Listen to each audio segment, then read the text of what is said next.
கடல் பாசி அப்படின்னு சொல்லிட்டு முதலாக நம்ம கிராமத்துக்கு அறிமுகமானது எது அப்படின்னு சொல்லி பார்த்தோம்னா மரிக்கொழுந்து அப்படிங்கிற ஒரு வகையான பாசிகள் தான். ஒரு 20-25 வருஷத்துக்கு முன்னாடி இந்த பாசிகள் வந்து நம்ம கடற்கரையோரமாக முதலாக அறிமுகமாகுது. இந்த பாசிகள்லாம் எடுத்தாக்கா ஒரு வியாபாரம் இருக்குது அப்படிங்கிற மாதிரி சொல்லி ஒரு முதல்ல ஆரம்பத்தில் ஒரு 10-15 பெண்களை தான் ரெடி பண்ணாங்க. ரெடி பண்ணிவிட்டு ஒரு கம்பெனி வந்து கொண்டுட்டு வர்றாங்க. அதாவது கடல்லேருந்து எடுத்துகிட்டு வர பாசியை இங்கேருந்து எடுத்து ஏற்றுமதி பண்ணுறதுக்காண்டி ஒரு சின்ன கம்பெனி கீழக்கரையில் உள்ள ஒருத்தர் வந்து முதலாளியாக வச்சு அந்த கம்பெனி வந்து இங்கே தொடங்குறாங்க. அதாவது ராமநாதபுரம் மாவட்டம் ஏர்வாடி தர்கா பக்கத்தில் இருக்க சடைமுனியன் வலசை அப்படிங்கிற கிராமத்தில் ஒரு 15லேருந்து 20 பெண்கள் வரைக்கும், அதாவது ஓரளவுக்கு ஸ்மாராக நீச்சல் தெரிஞ்ச பெண்கள் சரி இந்த தொழில் பண்ணி பார்க்கலாம் அப்படின்னு சொல்லிட்டு முன் வர்றாங்க. இந்த 15-20 பெண்கள் போகணும்னாக்கா ஒரு 2 வத்தியாவது தேவைப்படும். அப்போதைக்கு வந்து இன்ஜின் எதுவுமே இருக்காது, சும்மா வலிச்சிட்டு போகிற மாதிரி தான். அதாவது ஒரு தொலைவை இருக்கும் பார்த்தீங்களா, தொலைவையை வச்சு தண்ணிக்கிட்டே கடல் தண்ணி இழுத்து தண்ணிக்கிட்டே போனோம்னாக்கா நம்ம போக வேண்டிய இடத்துக்கு போய் சேரலாம். அந்த மாதிரியான படகுகள் வந்து 2 படகுகள் வந்து கொடுக்குறாரு அந்த முதலாளி. பெண்கள் ஒரு 15 பேர் சொன்ன பார்த்தீங்களா, அவங்க வந்து ஒரு படகுல 8, ஒரு படகுல 7. அப்புறமேட்டுக்கு இந்த படகை செலுத்துறதுக்கு ஒரு டிரைவர், அதாவது நான் ஏற்கனவே சொல்லியிருக்கேன் சம்மாட்டி அப்படிங்கிறவர் முதலாளிக்கு அடுத்தபடியாக அந்த தொழில் உண்டான பொறுப்புகள் எல்லாத்தையும் எடுத்து பார்க்க வேண்டியது அந்த சம்மாட்டி தான். அவர் ஒரு ஆள். அந்த 2 வைப்பரில் ஒரு வைப்பரில் ஒரு சம்மாட்டி, இன்னொரு வைப்பரில் ஒரு சம்மாட்டி, பெண்கள் வந்து 7 பேர் 8 பேர் இந்த மாதிரி வந்து போய் தொழில் பண்ணிட்டு வருவாங்க. எடுத்துகிட்டு வர்ற பாசியை வந்து நம்ம முதலாளி இருக்கார் பார்த்தீங்களா, அவர்கிட்ட வந்து எடை போட்டு கொடுத்துருவாங்க. ஒரு கிலோவுக்கு 1,4 ரூபா வந்து போச்சு. ஒரு 20 வருஷத்துக்கு முன்னாடி ஒரு கிலோ பாசி ஈரத்தோடு எடுத்துக்கணும் அந்த எடை போட்டாக்கா 1,4 ரூபா போகும். நிறைய குடும்பங்களுக்கு இந்த பெண்கள் போய் மரிக்குழுந்து பாசி எடுத்துகிட்டு வந்து சம்பாரித்து கொடுக்குறாங்க பார்த்தீங்களா, அதுதான் முக்கியமான வருமானமாகவே இருந்தது. ஆண்கள் வந்து தொழிலுக்கு போவாங்க, மீன் பிடிப்பாங்க, நண்டு பிடிப்பாங்க, கனவா இந்த மாதிரி வந்து கடலில் என்னென்ன தொழில் பண்ண முடியுமோ எல்லா தொழிலையும் பண்ணுவாங்க. இருந்தாலும் கூட நிறைய வந்து செலவுகள் அதிகம் பண்ணுவாங்க. இந்த சரக்கு இருக்குது பார்த்தீங்களா, சரக்கு அடிக்கிறது, கல் கடைக்கு போகிறது, முற்றிலுமாகவே மது போதைக்கு அடிமையான ஆண்கள் தான் அந்த சமயத்தில் வந்து அதிகமாக இருந்தாங்க. அதனால் ஒரு பொறுப்பற்ற குடும்பமாக இருக்கிறதுனால பெண்கள் வந்து தொழிலுக்கு போய் சம்பாதிக்க வேண்டிய நிர்பந்தம் வந்து உண்டாச்சு. அந்த மாதிரி நேரங்களில் முழுக்க பெண்களுக்கு கை கொடுத்த ஒரு தொழில் அப்படின்னு சொல்லி பார்த்தாக்க அந்த மரிக்குழுந்து எடுக்கிற தொழில் தான். இப்போ அந்த மரிக்குழுந்து பாசி வந்து முளைக்கிறது ரொம்பவுமே அரிதாக போயிடுச்சு. ஏன்னா 20-25 வருஷமாக தொழில் நடந்துக்கிட்டே இருந்துச்சு. இடையில ஒரு சமயம் பார்த்தீங்கன்னாக்கா பச்சை தண்ணீர் அப்படிங்கிற மாதிரி 2-3 வருஷம் கண்டினியூவாக வந்துருச்சு. அந்த பச்சை தண்ணீர் வரும்போது நிறைய மீன்களே இறந்து போய் கரை ஒதுங்குச்சு. அந்த பச்சை தண்ணீர் வந்து கடைசியில் ஆயில் கலக்குது அப்படிங்கிற மாதிரி சொன்னாங்க. சில பேர் வந்து ஒரு பச்சை பாசியோட சின்ன முட்டைகள் தான் அது அப்படின்னு சொன்னாங்க. இருந்தாலும் கூட அந்த பாசியில் வந்து ரொம்பவே விஷத்தன்மை வாய்ந்திருந்ததுனால இந்த கடல் அஞ்சாலைகள், அப்புறம் கடல் பாம்புகள்னு சொல்லுவாங்கள்ல, இதெல்லாம் இறந்து அதிகமாக கரை ஒதுங்குச்சு. ஓரா மீன், அப்புறம் கலவா, இந்த மாதிரி பாறுகளுக்குள்ள இருக்கிற அதிகமான மீன்கள் வந்து இறந்து கரை ஒதுங்குச்சு. மற்றபடி வெளியில் திடுற மீன்கள் வந்து, அதாவது கடலோட பாறுகளுக்கு பக்கத்தில் இல்லாமல் வெளிப்புறத்தில் திடுற மீன்கள் வந்து நிறையா சேதாரமாகலை. இந்த பாறுகளை அண்டி இருக்கிற மீன்களும் அந்த பாறுகளை சார்ந்து இருக்கிற பாசிகளும் வந்து ரொம்பவுமே அலிமானமாக உண்டாச்சு. அந்த சமயங்களில் அந்த மரிக்குழுந்து பாசிகளும் ரொம்பவுமே சேதாரமாகி இப்போ வந்து மரிக்குழுந்து பாசிகள் அப்படிங்கிறது ரொம்பவுமே அரிதாக போனதுனால இந்த மக்கள் கையில் எடுத்த தொழில் தான் இந்த கட்டக்குறை பாசி எடுக்கிற தொழில். மரிக்குழுந்துக்கு போகும்போது பார்த்தோம்னாக்கா ஆழம் குறைவான பகுதிகளில் தான் எடுப்பாங்க. அப்போ வந்து அதிகமான ப்ரெஷர் இல்லை மக்களுக்கு. என்னன்னாக்கா ஒரு 20-25 வருஷத்துக்கு முன்னாடிலாம் இந்த வனத்துறை அப்படிங்கிற ஒரு பிரச்சனை இல்லை. அதுக்கப்புறம் கொஞ்சமாக கொண்டுகிட்டு வந்தாங்க. வனத்துறைக்கு சொந்தமான தீவுகளில் வந்து பாசி எடுக்கக்கூடாது, பவளப்பாறைகளை சேதப்படுத்தக்கூடாது அப்படிங்கிற மாதிரி கொண்டுட்டு வந்தாங்க. மக்களும் அதுக்கேற்ற மாதிரி மாறிக்கிட்டாங்க ஒரு சமயத்தில். சரி, பவளப்பாறைகள் வந்து நம்ம தீவுகளை பாதுகாக்குது, நம்ம அதை சேதப்படுத்தாமல் இருக்கணும், அப்புறம் தீவுகளுக்குள்ள போகக்கூடாது அப்படிங்கிற மாதிரி சில கட்டுப்பாடுகள் கொண்டு வந்தாங்க. அதையும் மக்கள் வந்து நல்லபடியாக உள்வாங்கிட்டு ஒரு விழிப்புணர்வு உண்டாக்கிக்கிட்டு தொழில் பண்ண ஆரம்பித்தாங்க. அதுக்கப்புறம் பார்த்திங்கனாக்கா கொஞ்சமாக அவங்க தொழில் முறை வந்து மாறுது. ஒரு கால் அளவு தண்ணி, முட்டிக்கால் அளவு தண்ணியில் எடுத்துக்கிட்டு இருந்த மரிக்குழுந்து பாசியை அதுக்கப்புறம் ஒரு 1 மீட்டர் ஆழம், 1.5 மீட்டர் ஆழம் அந்த மாதிரி எடுக்க ஆரம்பித்தாங்க. அதாவது ஒரு குறைவான அளவு நீச்சல் கற்றுக்கிட்டு இந்த தொழிலை பண்ண ஆரம்பித்த பெண்கள் அதுக்கப்புறம் தன்னோட தேவைகளுக்காண்டி அதிகப்படியாக நீச்சலை நல்லபடியாக கற்றுக்கிட்டு தாவுகளில், அதாவது ஆழமான பகுதிகளில் போய் இந்த பாசியை எடுத்து தொழில் பண்ண ஆரம்பித்தாங்க. அந்த மரிக்குழுந்து பாசி இல்லைன்னு ஆனதுக்கு அப்புறமா நல்லபடியாக கை கொடுத்த ஒரு தொழில் எது அப்படின்னு சொல்லி பார்த்தோம்னாக்கா அந்த சர்க்காசம் மீட்டிங்கும் அப்படின்னு சொல்கிற கட்டக்குறை எடுக்கிற தொழில் தான். நீங்கள் இவ்வளோ நேரம் பார்த்துக்கிட்டு இருந்த வீடியோ வந்து முழுக்கவே இந்த சர்க்காசம் மீட்டிங்கும் பாசி எடுக்கிறதுக்கு தயாராகிறது தான். காலையில் சுமார் ஒரு 2 மணிக்கு நான் எந்திரிச்சிருவேன். அதாவது நான் தான் இந்த போட்டோட சமாட்டி. நான் ஒரு 2 மணிக்கு எந்திரிச்சிருவேன். எந்திரிச்சு 2 மணிலேருந்து எல்லாருக்கும் கால் பண்ண ஆரம்பிப்பேன். கால் பண்ணி ஒருத்தராக ஃபோன் பண்ணி இன்றைக்கி வந்து கடலும் காற்றும் சீராக இருக்குது, கடற்கரைக்கு வாங்க, நம்ம வந்து தொழிலுக்கு போகலாம் அப்படிங்கிற மாதிரி கூப்பிடுவேன். நான் முதல்ல போய் கடற்கரை பார்த்துருவேன். கடற்கரை பார்த்துட்டு இன்றைக்கி தொழில் பண்ண முடியும் அப்படிங்கிற ஒரு கண்டிஷன் இருக்கும்போது மட்டும்தான் நான் கால் பண்ணி எல்லோரும் எழுப்பி விடுவேன். 2 மணிக்கு எழுப்பி விட ஆரம்பித்தேன்னாக்கா மக்கள் எல்லோரும் வந்து சேர்றதுக்கு ஒரு 2 போட்டு இருக்கிறனால ஒரு 25 பேர் வரைக்கும் தொழில் பண்ணுறாங்க. எல்லோரும் 25 பேரும் வந்து கடற்கரையை சேர்றதுக்கு ஒரு 4:30 மணி வரைக்கும் ஆயிரும். கிட்டத்தட்ட ஒரு 3:45 இருந்து ஒரு 4:30 மணி வரைக்கும் ஆயிரும். அந்த மாதிரி சமயங்கள் நேரத்தோடு வந்துட்டாங்கனாக்கா நான் ஒரு 3:30 போல் இன்ஜின் அடிச்சிருவோம். இன்ஜின் 3:30 போல் இன்ஜின் அடித்தா தான் ஒரு 5:30 5:45 இந்த சமயங்கள் வந்து நாங்கள் கோடி அப்படின்னு சொல்கிற ஒரு இடத்த தாண்ட முடியும். ஏர்வாடியிலேருந்து கோடி அப்படிங்கிற ஒரு இடத்தோட தூரம் ஒரு 6-7 நாட்டிகள் வரைக்கும் இருக்கும். அது வந்து வாலிநோக்கத்தை சேர்ந்த ஒரு ஒரு முனை அப்படின்னு சொல்லுவாங்க. அந்த வாலிநோக்கத்தோட கார்னர் தான் அந்த கோடி முனை அப்படின்னு சொல்கிறது. நாங்கள் போய் அந்த இடத்த போய் சேர்றதுக்கு ஒரு எப்படியுமே ஒரு 5:30 மணி ஆயிரும். அதுலேருந்து இன்னும் ஒரு 6 நாட்டிகள் 7 நாட்டிகள் தூரம் போனால் தான் நாங்கள் போய் சேர வேண்டிய இடத்துக்கே போய் சேர முடியும். நாட்டிகள் அப்படிங்கிறது வந்து கடல் அளவை வந்து குறிக்குது. கிலோமீட்டரில் ஒரு 1.25 கிலோமீட்டர்னாக்கா ஒரு நாட்டிகள் வரும். அந்த மாதிரி வச்சு நீங்கள் கணக்கு பண்ணிக்கோங்க. போய் நாங்கள் ஒரு 6, 6:30 போல் போய் நாங்கள் போய் சேர வேண்டிய இடத்துக்கு சேர்ந்துட்டோம்னாக்கா அதுக்கப்புறம் அவங்க ட்ரெஸ்ஸை வந்து கொஞ்சம் சரி பண்ணுவாங்க. அந்த வயக்காட்டில் இறங்கும்போது கொஞ்சம் அதுக்கேற்ற மாதிரி ட்ரெஸ் பண்ணுவாங்க பார்த்தீங்களா, அதே மாதிரி பெண்கள் வந்து இதில் அந்த கச்சை அந்த மாதிரிலாம் கச்சையை கட்டிக்கிட்டு அந்த கச்சா இதில் வந்து இடுப்பில் கட்டிக்கிடுவாங்க. அவங்களுக்கு தேவையான செருப்பு அவங்க ஏற்கனவே கொண்டு வந்து வச்சுருப்பாங்க. அவங்களுக்கு இந்த செருப்பு அப்படிங்கிற மாதிரி கொண்டு வந்து வச்சுருப்பாங்க. அப்புறம் கண்ணாடி அவங்களோட கண்ணாடியே எடுத்து போட்டுக்கிட்டு தண்ணியில் குதித்து பாசியெல்லாம் எல்லாம் ஆரம்பிப்பாங்க. நான் ஏற்கனவே சொன்ன மாதிரி தான், அதாவது மறிக்குழுந்து பாசி எடுக்க போகும்போது ஒரு 1 மீட்டர் 1.5 மீட்டர் தாவுகளில் வந்து பாசி எடுத்து பழகின பெண்கள் அந்த கட்டக்குறை பாசியை அப்படிச்சிட்டு வரும்போது 1 மீட்டர் 1.5 மீட்டர் தாவுகளில் அதிகபட்சம் இருக்காது, இருக்கும். ஆனால் அதிகபட்சம் அந்த 1 மீட்டர் 1.5 மீட்டர் தாவுகளில் வந்து இருக்காது. இருந்தாலும் கூட இந்த வனத்துறைக்கு உண்டான சில கட்டுப்பாடுகள் இருக்குது பார்த்தீங்களா, இந்த பவளப்பாறைகளை சேதப்படுத்துறது இந்த மாதிரி பிரச்சனைகள் எதுவும் வந்துடக்கூடாது அப்படிங்கிறதுக்காண்டி அந்த பவளப்பாறைகள் இருக்கிற பக்கம் வந்து இந்த மக்கள் போக மாட்டாங்க. போகாமல் தொழில் பண்ணோம்னாக்கா கிட்டத்தட்ட ஒரு 2.5 மீட்டர் தாவுக்கு மேலே போனால் தான் அந்த பவளப்பாறைகள் வந்து சேதப்படுத்தாமல் கொஞ்சம் என்ன ரூல்ஸ் போட்டிருக்காங்களோ அதை கடைபிடிச்சு சரியான முறையில் வந்து பாசி எடுக்க முடியும் அப்படிங்கிறக்காண்டி ஒரு 2.5 மீட்டர் தாவில் இருந்து ஒரு 4.5 5 மீட்டர் தாவு வரைக்குமே பாசி எடுக்கிறாங்க பெண்கள். ஆண்கள் வந்து இந்த 2.5 மீட்டர் தாவில் இருந்து ஒரு 7 மீட்டர் தாவு வரைக்குமே பாசி எடுக்கிறாங்க. மீட்டருங்கும் போது நம்ம குறையும். நாங்கள் வந்து பாவம் அப்படின்னு சொல்லுவோம். ஒரு பாவம்னாக்கா ஒரு 1.25 மீட்ரு அந்த மாதிரி வரும்னு நினைக்கிறேன். 1.25 1.5 மீட்டர் வரைக்கும் வரும். அப்போ எங்கள் கணக்குப்படி பார்த்தோம்னாக்கா ஒரு 5.5 மீட்டர் அப்படிங்கிறது வந்து 3 பாவம் 3.5 பாவம் தாவு அந்த மாதிரி வரும். அந்த மாதிரி தாவுகளில் போய் இந்த பாசியை வந்து எடுக்க ஆரம்பித்தாங்க. இவங்க இடுப்பில் கட்டிட்டு போகிற ஒவ்வொரு கச்சாவும் ஒரு 25 கிலோ வரைக்கும் எடை கொள்கிற ஒரு கச்சாவாக இருக்கும். தண்ணிக்குள்ளே முங்கி ஒரு 25 கிலோ எடை உள்ள ஒரு கச்சாவை நிரப்பணும்னாக்கா கிட்டத்தட்ட அவங்க வந்து ஒரு 25 தடவையாச்சும் தண்ணிக்குள்ளே முங்க வேண்டியிருக்கும். ஒரு தடவை தண்ணிக்குள்ளே முங்கினாங்கனாக்கா ஒரு 40 செகண்டில் இருந்து நல்லா மூழ்கி பாசி எடுக்க தெரிஞ்ச பெண்களாக இருந்தாக்கா ஒரு 40 செகண்டில் இருந்து ஒரு 60 செகண்ட், அதாவது 1 நிமிஷம் வரைக்குமே தண்ணிக்குள்ளே இருப்பாங்க. தண்ணிக்குள்ளேருந்து அவ்வளோ நேரத்துக்கு எவ்வளோ பாசியை எடுக்க முடியுமோ எடுத்து கச்சாவுக்குள்ளே வச்சுட்டு மேலே கிளம்பி மூச்சு விடுவாங்க. மூச்சு விட்டுட்டு, அதாவது மூச்சு விடுறது வந்து அதிக நேரம் இருக்காது, ஒரு 5 செகண்டுக்குள்ளே மேலே கிளம்புறது ஒரு 5 செகண்டுக்குள்ளே மூச்சு விட்டு மறுபடியும் தண்ணிக்குள்ள போயிடுவாங்க.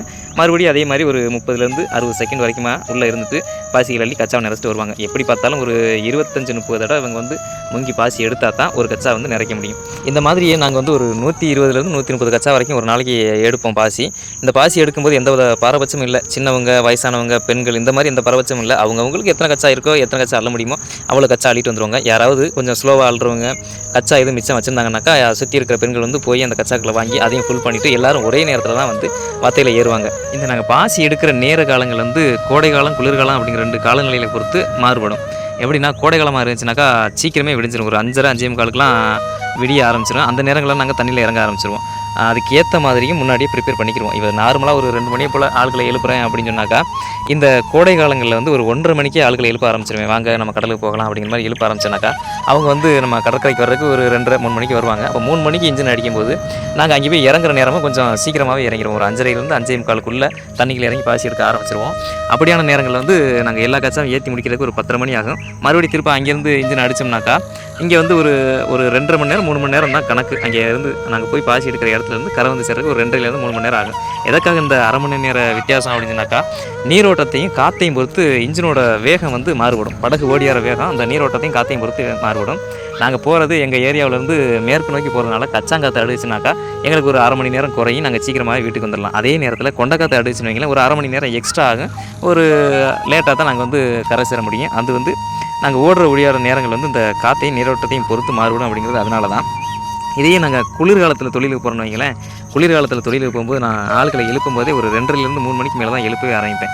ஏன்னா லேட்டாக தான் விடிய ஆரம்பிக்கும். அதுபோக காலையில் நேரத்தோடவே 5:30 மணிக்கெலாம் கடல் தண்ணிக்குள்ள கிடக்கிறது, அதுவும் இந்த பறவைகளுக்கு உரத்தில் கிடக்கிறது வந்து ரொம்பவுமே ரிஸ்க்கான விஷயம். ஐஸ் பெட்டிக்கில் இருக்கிற மாதிரி ரொம்பவுமே குளிரும். அதனால் நான் கொஞ்சம் லேட்டாக தான் ஆட்களை எழுப்புவேன். 3 மணிக்கு ஆட்களை எழுப்புனாக்கா வந்து கரை சேர்ந்து நாங்கள் போய் இறங்குறதுக்கு ஒரு 6:30லேருந்து 7 மணி வரைக்கும் ஆகும். அப்போ நாங்கள் பாசி எழுதிட்டு வத்தியில் ஏறுற நேரங்களும் மாறுபடும்.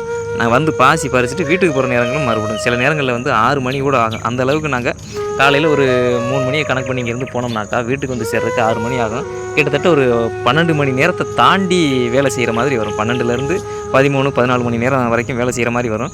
வருமானம் என்ன வரும் அப்படின்னு சொல்லி கேட்டிங்கனாக்கா ஒரு 100 கச்சா நாங்கள் ஏற்றும் போது ஒரு 8,000லேருந்து 9,000 வரைக்கும் கிடைக்கும். அப்படி கிடைக்கிற 8,000 ஒரு 8,000 கிடச்சது அப்படி சொல்லிட்டு வைங்களேன். 8,000 கிடச்சினாக்கா 10 பேர் போகிறோம்னாக்கா ஒரு பங்கு வந்து டீசலுக்கு போயிடும், இன்னொரு வந்து பங்கு ஃபைபருக்கு போயிடும். நாங்கள் தொழில் செய்யறதுக்கு ஏறி போகிறோம்ல ஃபைபர், அந்த ஃபைபருக்கு வந்து ஒரு பங்கு கொடுத்தாங்கன்னா ஒரு பங்கு டீசலுக்கும் ஒரு பங்கு ஃபைபருக்கும் போச்சுனாக்கா மிச்சம் இருக்கிற பங்கு வந்து அந்த மக்களுக்கு வரும். எத்தனை பேர் போயிருக்காங்க, இப்போ 10 பேர் போயிருக்காங்கனாக்கா ஒரு ஆளுக்கு 400 500 அந்த மாதிரி வந்து ஒரு பங்கு வரும். இந்த பாசிகள்லாம் வந்து இயற்கையாகவே வளர்ந்து நிற்கிறதுனால எங்களுக்கு வந்து அதிகமான முதலீடு இல்லை. முதலீடு என்ன அப்படின்னு சொல்லி பார்த்தீங்கன்னாக்கா, ஒரு சம்மாட்டிக்கு என்ன முதலீடுனா அந்த ஃபைபர் இன்ஜின், அவ்வளோதான் அந்த சம்மாட்டிக்கு முதலீடு. அதுக்கப்புறம் இந்த மக்கள் இருக்காங்க பார்த்தீங்களா, பாசி எடுக்க எங்களோட வர்ற மக்கள், இவங்களுக்கு வந்து ஒரு சின்ன சின்ன அமௌண்ட்டை கொடுத்து வச்சுருப்போம் அட்வான்ஸாக. நீங்கள் வந்து இந்த வருஷம் எனக்கு தான் தொழில் பண்ணி தரணும் அப்படிங்கிற மாதிரி ஒருத்தருக்கும் ஒரு 5000 இருந்து ஒரு 15,000 20,000 வரைக்கும் ஒரு அட்வான்ஸ் மாதிரி கொடுத்து வச்சுருப்போம். ஏன்னா அவங்க வந்து இன்னொரு போட்டில் ஏறி போயிடக்கூடாது அப்படிங்கிற ஒரு காரணத்துக்காண்டி. அதுக்கப்புறம் பார்த்தீங்கன்னாக்கா, அந்த கச்சா இருக்குல்ல, பாசி எழுற கச்சா, அந்த கச்சாவுக்கு வந்து ஒரு சின்ன முதலீடு தான், ஒரு 15,000 வரைக்கும் வருஷத்துக்கு போட வேண்டியிருக்கும். அப்படி போட்டால் தான் அந்த பாசி அள்ளி வைக்கும்போது அந்த கச்சா எதுவும் கிழிஞ்சு வெளியே போகாமல் இருக்கும். அடுத்ததான் அன்னன்னைக்கு என்ன முதலீடு அப்படின்னு சொல்லி பார்க்கும்போது டீசல் மட்டும்தான், வேறு எந்த முதலீடும் கிடையாது. டீசல் நம்ம இப்போ ஒரு 16 நாட்டிகள் கிலோமீட்டர் வந்து ஒரு ஃபைபர் கடந்து வரணும்னாக்கா கிட்டத்தட்ட ஒரு 7 லிட்டரு டீசலாவது தேவைப்படும். அந்த மாதிரி ஒரு 7 லிட்டர் டீசல் தான் நம்மளுக்கு அன்னன்னைக்கு முதலீடு. அதுபோக நம்ம சாப்பிட்றதுலாம் காலையிலே எழுந்திரிச்சு ஒரு தூக்குச்சட்டியில் கஞ்சியை கட்டி எடுத்துகிட்டு போயிடுவோம். கஞ்சி கருவாடு இந்த மாதிரி எடுத்து கொண்டுட்டு போயிடுவோம். அதுக்கப்புறம் என்னன்னாக்கா, காலையில் கிளம்பி வரும்போது ஒரு டீ குடிப்போம். நம்ம கடற்கரையோரமாக இருக்கிற ஒரு கிராமத்து டீ கடையில் ஆளுக்கு ஒரு டீ சாப்பிடுவோம். சில பேர் சாப்பிடுவாங்க, சில பேர் இல்லை. பாசி அள்ளி முடித்த உடனே வத்தியில் ஏறுவாங்க. வத்தியில் ஏறி காலையிலேயே கட்டி கொண்டு வந்த கஞ்சியை வந்து சாப்பிடுவாங்க. சாப்பிட்டு முடிச்சு ஒரு 2 மணி நேரம் ஒரு நல்ல தூக்கம் தூங்கி எந்திரிச்சிருவாங்க மக்கள் எல்லாருமே. ஏன்னா காலையில் நேரத்தோட 1:30 2 மணிக்கெலாம் எந்திரிச்சு போகிறாங்க பார்த்தீங்களா. அதனால் அங்கேருந்து கடலில் ஓடி ஏறும்போதே மக்கள் எல்லோரும் உறங்க ஆரம்பிச்சிருவாங்க. அந்த சம்மாட்டியும் வத்தைக்கு டிரைவர்னு சொல்லிட்டு ஒரு ஆள் இருப்பாங்க. அதிகபட்சமாக தூரத்தில் ஓடுறதுனால ஒரு 16 நாட்டிகள் 17 நாட்டிகள் ஓடுறோம் அப்படிங்கிறதுனால ஒரு ஆள் வந்து இன்ஜினை கண்ட்ரோல் பண்ணி கொண்டு வரது ரொம்ப கஷ்டமாக இருக்கும். அதனால் சம்மாட்டியோட சேர்ந்து இன்னொருத்தர் வந்து டிரைவருக்காண்டி வச்சுருப்போம். இந்த சம்மாட்டி டிரைவர் 2 பேருக்கு வந்து ஒரு சின்ன சம்பளம் வந்து எக்ஸ்ட்ரா கொடுத்துருவோம். இப்போ இவங்களுக்குலாம் வந்து 500 போகுது அப்படின்னு சொன்னாக்கா, சம்மாட்டிக்கும் டிரைவருக்கும் எக்ஸ்ட்ரா 200 வரும். சம்மாட்டிக்கு 700, டிரைவருக்கு வந்து 700 அந்த மாதிரி வரும். இவங்க 2 பேரோட பொறுப்பு தான். எத்தனை பேரை கூட்டிகிட்டு போனாலும் சரி, இவங்க தான் போய் எந்த இடத்துல பாசி இருக்குது அப்படிங்கிறது சரியான இடத்த பார்த்து இவங்க தான் இறக்கி விடணும். பாசி அள்ளிட்டு வரும்போது அந்த கச்சா வந்து இழுத்துட்டு வந்து வத்தையில் ஏற்றணும், கொண்டுட்டு வந்து கரை விடணும், அப்புறம் பரத்தி காய போடணும் அப்படிங்கிற மாதிரி வரைக்கும் இந்த சம்மாட்டிக்கும் டிரைவருக்கும் தான் பொறுப்புகள் வந்து அதிகமாக இருக்கும். கச்சா வந்து இறக்கிட்டோம், அதை வந்து நல்லா பரத்தி காய போடணும். காய போட்டு எடுத்ததுக்கப்புறம் பார்த்தீங்கன்னாக்கா, ஒரு 4 கடல் பாசி வந்து சேர்ந்துருச்சுன்னு வைங்களேன். அப்போ வந்து ஒரு டிராக்டருக்கு ஒரு லோடு ஆயிடுச்சு அப்படிங்கிற மாதிரி ஒரு கணக்கு வச்சுக்கிடுவாங்க. அவங்களுக்கு தேவை ஒரு 4 டன் பாசி. அது 4 கடலில் சேர்ந்தாலும் ஓகே தான், இல்லைனாக்கா ஒரு 6 கடலோ 7 கடலோ அப்படி சேர்ந்தாலும் ஓகே தான். இந்த கட்டக்குறை பாசி எடுத்துகிட்டு வர எல்லா இடத்துலையுமே உள்ளூரில் வந்து ஒரு வியாபாரி இருப்பார். அந்த வியாபாரி இந்த ஃபைபரில் வந்து காய போட்டு சேர்த்து வைக்கிற எல்லா பாசியிலையுமே இங்கே வந்து வாங்கிடுவார். ஒரு 4 நாளைக்கு ஒரு தடவை வாங்கி அதை டிராக்டரில் ஏற்றி லோடு ஏற்றி கொண்டு போய் கம்பெனிகளே இருக்கும். வெயிட் பிரிட்ஜ் எல்லாம் திருப்பலானில் வந்து ஸ்னாப் நேச்சுரல் அப்படிங்கிற ஒரு கம்பெனி வச்சு ரன் பண்ணிட்டு இருக்காங்க.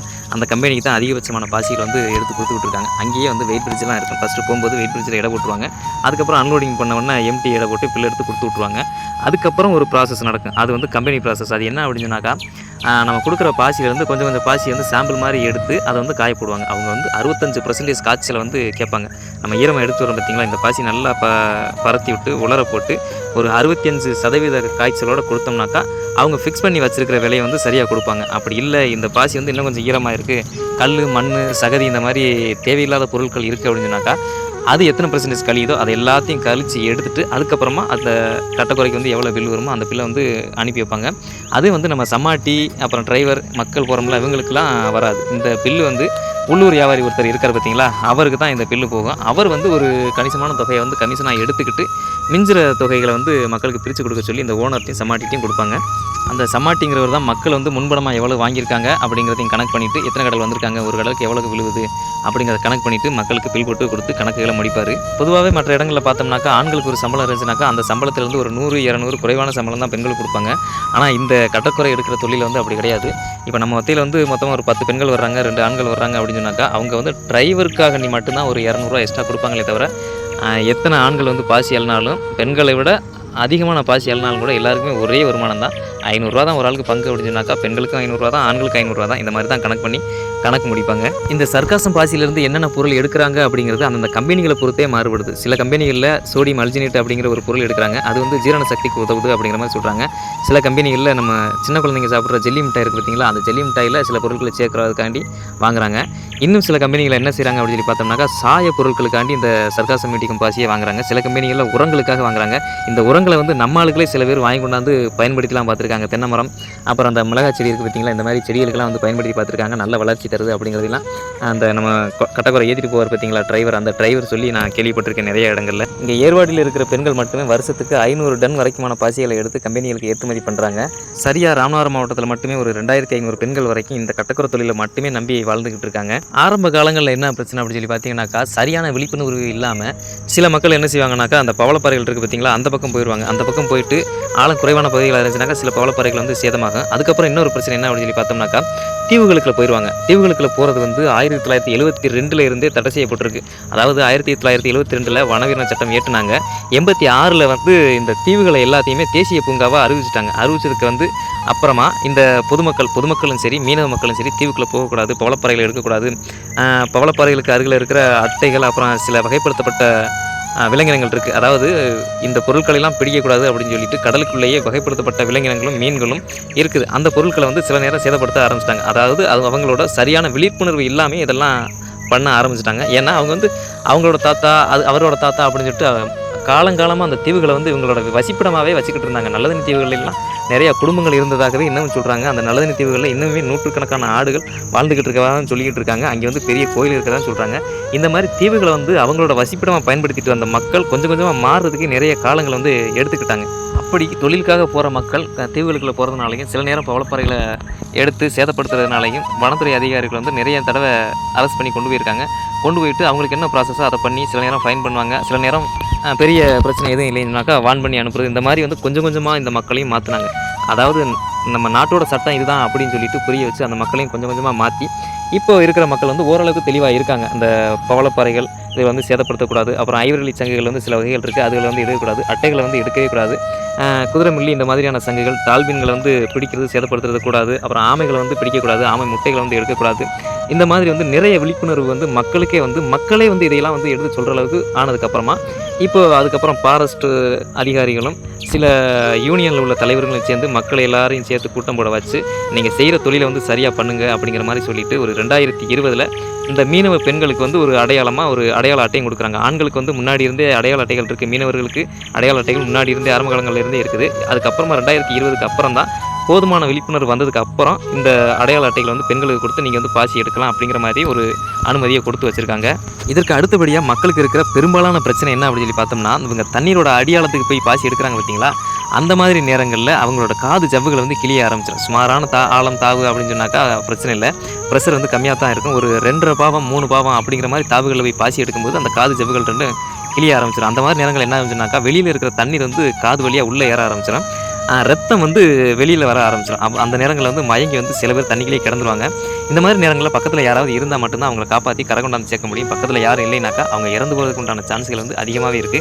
அதிர்ஷ்டவசமா இன்ன வரைக்கும் யாருக்கும் காது ஜவ்வுகள் வந்து நெறைய பேருக்கு கிழிஞ்சிருக்கு. ஆனா இறந்து போறதுக்கான வாய்ப்புகள் வந்து கடவுள் கொடுக்கவே இல்லைங்கிறது தான் சந்தோஷமான விஷயமே. அடுத்ததா எங்களுக்கு இருக்கிற மிகப்பெரிய பிரச்சனை என்ன அப்படின்னு சொல்லி பார்த்தோம்னாக்கா, அந்த மழை தான். இந்த மழை காலங்கள்ல என்ன ஆகும் அப்படின்னு சொல்லி பார்த்தோம்னாக்கா, கடல்ல உள்ள உப்பு தண்ணீர் பாசியை வந்து நம்ம எடுத்து கொண்டாந்து காய வச்சிருப்போம். காய வச்சு கும்மல் போட்டு வச்சிருக்கும்போது என்ன ஆகும் அப்படின்னா, மழை வந்துரும். அதாவது சரியான நேரத்தில நம்ம இருக்கும்போது, முழிச்சிட்டு இருக்கும்போது மழை வந்துச்சுனாக்கா பிரச்சனை இல்ல. தூங்குனதுக்கு அப்புறமா இரவு நேரங்கள்ல மழை வந்துச்சுனாக்கா, நம்ம அந்த பாசியில வந்து பாதுகாக்க முடியாது. பாதுகாக்க முடியாத போற நேரத்தில மழை வந்து நனைச்சதுக்கு அப்புறமா அந்த பாசி வந்து முற்றிலுமாவே அழுகி போயிரும். ஏற்றுமதி பண்ணவும் முடியாத அளவுக்கு போறதுனால, அன்றைய நாள் வருமானம் மட்டும் இல்லாம, அந்த லோடுக்குள்ளான ஒரு 4 கடல் 5 கடல் இருக்குனாக்கா, அந்த 4 கடலுக்குள்ள வருமானம் மொத்தமாவே இழப்பு ஏற்படும் அப்படிங்கிறது தான் ரொம்பவே வருத்தப்பட வேண்டிய செயலா இருக்கு. சில நேரங்கள்ல தார்ப்பாய் மாதிரியான பொருட்கள வச்சு மூடி போட்டுருவோம். ஆனா மூடி போட்டோம்னா கூட சரியான கண்டிஷன்ல அந்த பாசியோட காய்ச்சல் இருக்காது அப்படிங்கிறதுனால, அதிகபட்சமா அந்த தார்ப்பாய்கள பயன்படுத்துறது இல்ல. அந்த மாதிரி நேரங்கள்ல வந்து மழை வந்து நனைஞ்சு போட்டு போயிருது, அழுகி போறதுனால பெருநட்டங்களும் ஏற்படுது. அதே மாதிரியே இந்த தொழில் பண்ணுறதுக்கு ஒரு முக்கியமான தடையா இருக்கிறது கடல் ஓதங்களும் காற்றோட வேகமும் தான். என்ன காரணம்னாக்கா, கடல் ஓதங்களா இருக்கிற நேரம் கடல் வந்து அந்த அளவுக்கு தெளிவா இருக்காது. மற்ற நேரங்களில் நல்ல தெளிவாகவும் பார்வைக்கும்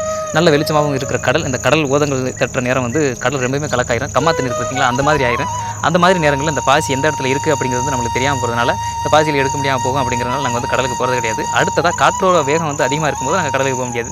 ஏன்னா அங்கேருந்து லோடு ஏற்றிட்டு வரும்போது படகு எந்த நேரத்தையும் கவிழ்ந்து போகலாம். அப்படிங்கிறதுனால காற்றோட வேகம் இருக்கும்போதும் கடல் ஓதங்கள் இருக்கும்போது நாங்கள் வந்து கடலுக்கு போக மாட்டோம்.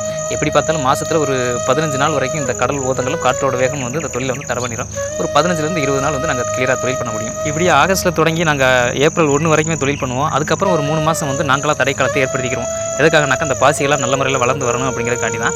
மற்ற விசைப்படகுகள், மீன்பிடி படகுகள்லாம் அரசாங்கத்தோட உந்துதலின் பேரில் தான் தடை போடுறாங்க. அவங்களுக்கே வந்து இந்த தடைக்கால காசுகள்லாம் கொடுக்கும்போது நாங்களாக ஏற்பட்டு இந்த பாசிகளை வந்து நல்ல முறையில் வளர்த்து எடுக்கணும் அப்படிங்கிறதுக்காக தடைகளை வந்து ஏற்படுத்துகிறோம். அந்த மாதிரி நேரங்களில் எங்களுக்கும் கொஞ்சம் ஆறுதலுக்காக அந்த தடைக்கால பணமும் வந்து சேர்ந்துச்சுன்னா கொஞ்சம் நல்லாயிருக்கும் அப்படின்னு சொல்லி நினைக்கிறோம். எந்த தொழிலுமே இல்லாமல் நாங்கள் வீட்டில் சும்மா இருக்கும்போது இந்த கிடைக்கிற 6000 அப்படிங்கிறது பெண்களுக்கு பெரிய உதவியாக இருக்கும். இந்த தொழில் செய்கிற நிறைய பெண்கள் வந்து தனித்து வாழும் பெண்களாக இருக்காங்க. சுயமாக அவங்களே வந்து குடும்பத்தை காப்பாற்றி ஆகணும் அப்படிங்கிற கண்டிஷனில் இருக்கிற பெண்கள் தான் இந்த தொழில் அதிகமாக பண்ணுறாங்க. அதுபோக ஏப்ரல் 1ஆம் தேதியிலிருந்து 3 மாதத்துக்கு வந்து இவங்க கட்டில் போட்டுருவாங்க. ஏப்ரல் 1லேருந்து ஆகஸ்ட் 1 வரைக்கும் இவங்க வந்து தொழில் செய்ய மாட்டாங்க. அதனால தான் இவங்களும் மற்ற மீன்பிடி படகுகளுக்கு கொடுக்குற மாதிரி எங்களுக்கு ஒரு நிவாரணமாக ஒரு சின்ன தொகை ஏதாவது கொடுத்தா நல்லாயிருக்கும் அப்படிங்கிற மாதிரி கேட்டுக்கிட்டு இருக்காங்க. ஆனால் இன்னும் வந்து அவங்க கைக்கு வந்து சேரலை எதுவுமே. அதற்குண்டான நடவடிக்கைகளும் யாரும் எடுத்த மாதிரி தெரியல. ஒரு 65-70 வயசுக்கு மேலே ஒரு பெண் போய் தொழில் பண்ணுறாங்க, அது கடல் தொழில் பண்ணுறாங்கனாக்கா எவ்வளோ பெரிய விஷயங்கிறத அரசாங்கம் கருத்தில் கொள்ளணும். எப்படியாவது இந்த மக்களுக்கு நல்லது நடந்துடாதா அப்படின்னு சொல்லிட்டு இந்த பாசி எடுக்கும் பெண்களுக்கான கூட்டமைப்பில் இருந்து பால்சாமி மற்றும் ஆனந்த் அப்படின்னு சொல்கிற 2 பேர் வந்து ரொம்பவே போராட்டிகிட்டு இருக்காங்க. இந்த நம்ம தடைக்காலத்துக்கு உண்டான 6000 ரூபா காசை கூட வாங்கி கொடுத்துலாம் அப்படிங்கிற மாதிரியான நிறைய கோரிக்கைகள் வந்து அரசாங்கத்துக்கு தெரியப்படுத்தியிருக்காங்க. எவ்வளவோ மானியங்களையும் இலவசங்களையும் கொடுக்குற இந்த நம்ம அரசாங்கம் இந்த மாதிரியான வாழ்வாதாரத்துக்கு போராடுற பெண்களுக்கு தேவையான ஒரு சிறு உதவியை செஞ்சு கொடுத்தா ரொம்பவே நல்லாயிருக்கும் அப்படிங்கிறது தான் என்னோட பெரிய வேண்டுகோளாக இருக்குது.